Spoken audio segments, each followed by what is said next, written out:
The sun rose slow over Dust Creek Valley, washing the land in that pale gold light that makes even sorrow look holy.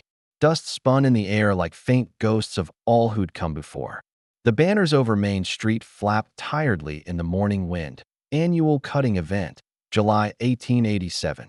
And the scent of horses, fried dough, and sun-warmed leather drifted together in the air. Folks gathered early, eager for spectacle. They didn't know they were about to witness something that would stay whispered about for years. I remember her riding in that morning. Clara Wynne, a figure carved from the same dust she lived on. Her hat brim shadowed her eyes, her boots worn to gray. She rode a gray Mustang named Ash, a creature once wild on the high mesas, still carrying the wind in his eyes. Together they looked like defiance made flesh. She didn't wave, didn't speak. The town didn't greet her either. Dust Creek had never known quite what to do with a woman like her, one who ran her father's ranch after his death, who handled a branding iron steadier than any man, who never remarried though offers and rumors both circled her like vultures. Children pointed. Women whispered. The men half smiled and half sneered. To them, she was both threat and curiosity. And in a world built on the illusion of control, nothing frightened men more than a woman who didn't need permission. The air shimmered with heat as she dismounted.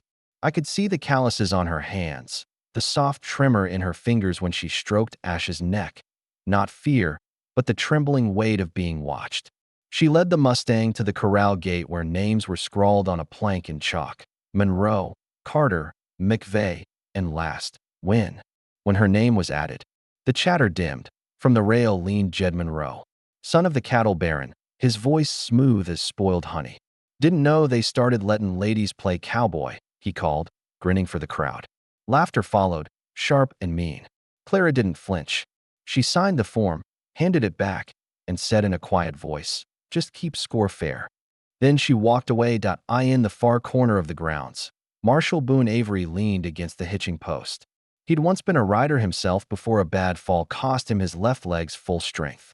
Now he kept order in a town that didn't much deserve it. His gaze followed Clara with something like respect, maybe something deeper he never spoke aloud. Clara and Ash waited their turn as the day lengthened. Heat waves shimmered off the dirt. The air buzzed with horseflies and gossip. She stood apart beneath the shade of the old cottonwood, hands loose on the reins, whispering to her horse. "Easy, boy," she murmured. "It's just us. Like always." The Mustang flicked his ears, snorted softly, understanding in that mysterious way only animals do. Then the announcer's voice cracked through the noise. "Next up, Miss Clara Wynne and her Mustang, Ash." A hush rippled through the crowd. She rode in slow. The world seemed to hold its breath. Ash's hooves drummed lightly on the packed dirt, his tail flicking in rhythm with Clara's heartbeat. Boone straightened up, arms folded, his jaw set. The gate opened. A steer burst out, dirt flying behind it like smoke. Clara guided Ash to cut it. The first move, crucial and fast. But the noise, the shouting, the smells, Ash flinched, muscles quivering. He was born for silence and wind, not the chaos of human eyes. The steer dodged right. Ash turned late, just a heartbeat too slow. A murmur rose from the stands. "Looks like the Mustang forgot his manners," Jed drawled. Laughter followed, louder now. Clara's cheeks flushed crimson. She tried again, steering tighter this time, her hands steady as stone. The steer darted the other way. Ash slipped, caught himself, stumbled again. A ripple of amusement moved through the crowd, cruel, satisfied. Maybe she should stick to sewing. Someone shouted. Ash blew through his nose, frustrated and confused. Clara whispered low, "It's all right, boy." But her eyes shone wet under the brim of her hat. Still, she didn't quit. She rode one last circle, straightened her back, and guided Ash to a halt at the center. The world went silent except for the creak of saddle leather and the breath of her horse. Then, in the same quiet dignity she'd always carried, Clara tipped her hat toward the judges and rode out. Slow, proud, unbroken. One laughed now. Even Jed's smirk faltered. Boone's hand flexed on the rail, something unspoken catching in his throat. That evening, when the sun had dropped and the fairgrounds emptied, the barn was still half lit with lantern light. Dust motes drifted like fireflies. Clara stood beside Ash, brushing his mane, her touch gentle and deliberate. The horse sighed, leaning his head into her shoulder. She whispered, "They don't know what they saw." That wasn't failure. That was fear, same as theirs. The door creaked behind her. Boone stepped in, hat in hand. He stood a moment, not sure what to say. "You rode fine," he finally murmured.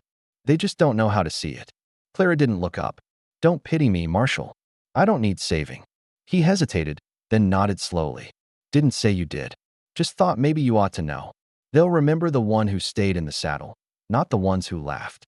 He left then, the door closing soft behind him. Clara ran her hand along Ash's neck, tracing the scars where the ropes had once cut into his skin before she broke him to gentleness. She saw herself in that mark, a survivor of hands that didn't understand strength unless it shouted.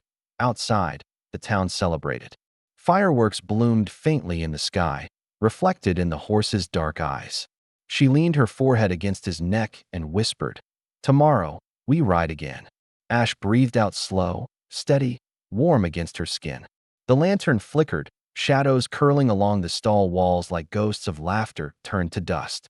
And for the first time all day, Clara smiled, small, tired, but sure. While others danced under colored lights, she stood in quiet firelight, rebuilding something no one could take from her. Her will. The night closed around the barn like a dark blessing. Ash shifted his weight, his breathing deep and even. Clara closed her eyes, listening to it. The sound of endurance, the rhythm of hope. Somewhere in the distance, thunder rolled low across the valley, promising change. The storm came without mercy. By afternoon, the sky over Dust Creek bruised dark and heavy, and the wind howled through the cottonwoods like an old ghost calling out names. The air smelled of rain and iron, the kind that stings before it blesses. When the first flash of lightning struck the ridge, the cattle scattered, breaking through fences and charging toward the high country. Ranchers shouted over the thunder, men running through mud and chaos. Clara stood at the edge of the corral, rain dripping off her hat brim, coat soaked through to the bone. Around her, the men argued. Who'd ride? Who'd wait? None dared. The storm was too mean, the hills slick with clay. But the Wynn Ranch herd, and Jed Monroe's too, were all mixed up in the storm's path. The talk grew uglier. Some said to let the beasts go. Others blamed Clara for bringing bad luck to the event. She tightened Ash's cinch and swung up into the saddle.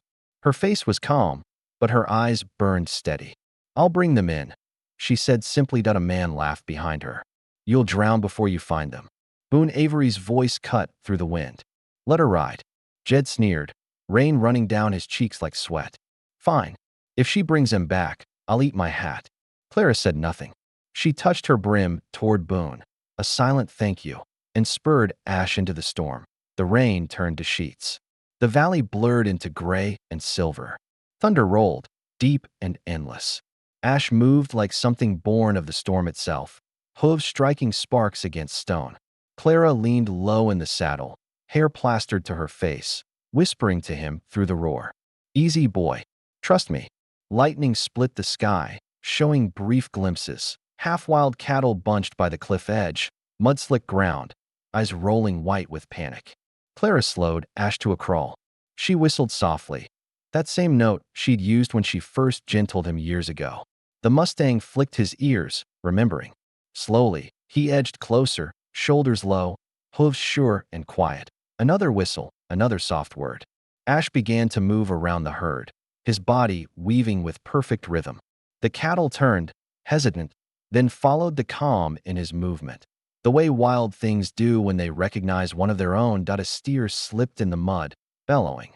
Without thought, Clara threw her rope, catching its horns just before it fell into the ravine.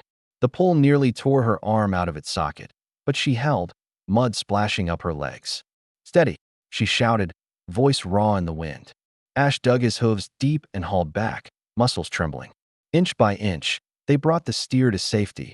When it was over, the rain began to ease, as if the storm itself bowed its head. Hours later, when the sky cleared and the ranch lights flickered back to life, Clara and Ash rode into town, drenched, mud-caked, but with the herd intact behind them. Folks came out from the saloon, eyes wide. No one spoke. Boone stepped forward, his coat dripping, and took her bridle. "You did it," he said quietly. Clara gave a faint smile. "Did what had to be done." Jed Monroe, standing among the men, looked down, unable to meet her eyes. His hat sagged in the mud at his feet. The BY dawn. The gossip had changed. The same lips that mocked her now repeated her name with awe. Clara Wynne rode through the storm, they said. Brought back a herd when half the men hid inside. Even the church ladies nodded when she passed. Soft with respect, the general store. Old Martha Gaines handed Clara a biscuit wrapped in cloth. That's how grace works, dear, she whispered. It don't ask permission. It just shows up and shames the rest of us. A week later, the rescheduled cutting finals were held. The corral was clean, the crowd smaller, quieter. When Clara arrived, there was no laughter. Only the rustle of hats being removed. Boone stood by the rails again, arms crossed. Eyes steady on her, Clara mounted Ash. The Mustang gleamed silver under the afternoon sun. His coat polished, muscles alive with memory. The gate swung open, and the steer bolted. This time, Ash didn't flinch. He moved like music, left, right, a quick pivot, hooves whispering dust. Clara's hands barely moved. Her body spoke for her. The crowd held its breath as horse and rider danced, not against the steer, but with it, guiding it as if through a waltz only they could hear. The steer finally stopped, winded, cornered clean. The announcer's voice cracked with disbelief. Perfect cut. For a long moment, no one spoke. Then came a sound, soft, then rising, applause. Real applause. Not mockery. Respect. The kind that feels heavy in the chest. Even Jed lifted his hat. Eyes low, Clara turned Ash in a slow circle, dust curling like smoke around their legs. She didn't smile wide. Just a quiet nod, a touch to her brim. Boone met her gaze. Something unspoken passed between them. Not a confession, but recognition. Two souls who knew what it was to lose, endure, and rise quiet but unbroken. When it was over and the corral emptied, Boone found her by the hitching post. In his hand was a small silver buckle. They wanted you to have this, he said. Clara looked at it, then at him. I didn't ride for them. He smiled, small and knowing. I know. For a while, they stood in the hush of evening. Fireflies drifted between them. The world seemed to hold still. Ash lifted his head, the breeze ruffling his mane, as if sensing peace in his rider. Clara reached out, brushing the horse's cheek, her voice soft. We did it, boy. Not for them, for us. Boone tipped his hat. You gave them something they'll remember. Clara, you showed him what grace looks like. She looked up at the horizon, where the sun sank in gold and purple, and said quietly, Grace don't come from being seen. It comes from standing tall when no one's watching. The night settled soft around Dust Creek. The town lamps flickered on one by one. Somewhere, a fiddle started playing, low and sweet, and if you'd been there, you might have seen what I saw, a woman and her Mustang walking home through the fading light. Their shadows long and even, their pace unhurried. The storm had passed, but its memory still shone on their faces like the echo of lightning. Some souls are born wild, others are forged by fire. Clara Wynne was both, the storm and the calm that followed. And if ever you find yourself laughed at for standing alone, remember this. Storms pass, but courage stays. The world may not clap when you rise, but somewhere, a Mustang will lift its head and know you've earned your freedom.